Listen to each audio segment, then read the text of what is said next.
Hello everyone, welcome to JNTUH exam hub. ఈ వీడియోలో మనం డాటా స్ట్రక్చర్స్ గురించి బేసిక్ ఇంట్రడక్షన్ చూద్దాం. ఫస్ట్ డాటా స్ట్రక్చర్ డెఫినేషన్ చూద్దాం.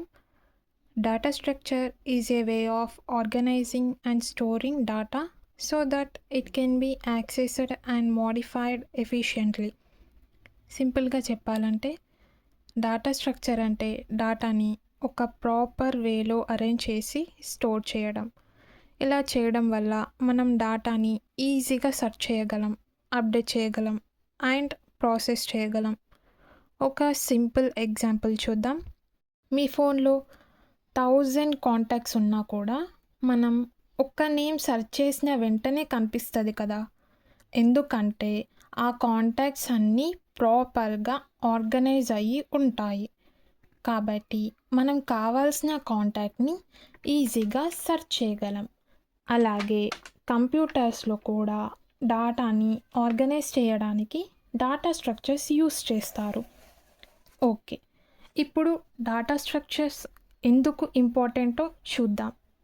డాటా స్ట్రక్చర్స్ వల్ల డాటాని ఎఫిషియెంట్గా ప్రాసెస్ చేయొచ్చు, డాటాని ఫాస్ట్గా సెర్చ్ చేయొచ్చు, కొత్త డాటాని యాడ్ చేయొచ్చు, అలాగే అవసరం లేని డాటాని రిమూవ్ చేయొచ్చు అండ్ ప్రోగ్రామ్ పర్ఫార్మెన్స్ కూడా ఇంప్రూవ్ అవుతుంది. ఫర్ ఎగ్జాంపుల్, మన కాలేజ్లో థౌజండ్స్ ఆఫ్ స్టూడెంట్స్ డాటా ఉంటుంది.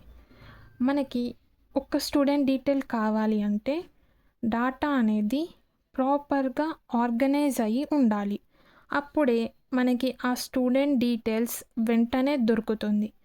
లేకపోతే ఆ ఇన్ఫర్మేషన్ వెతకడానికి చాలా టైం పడుతుంది.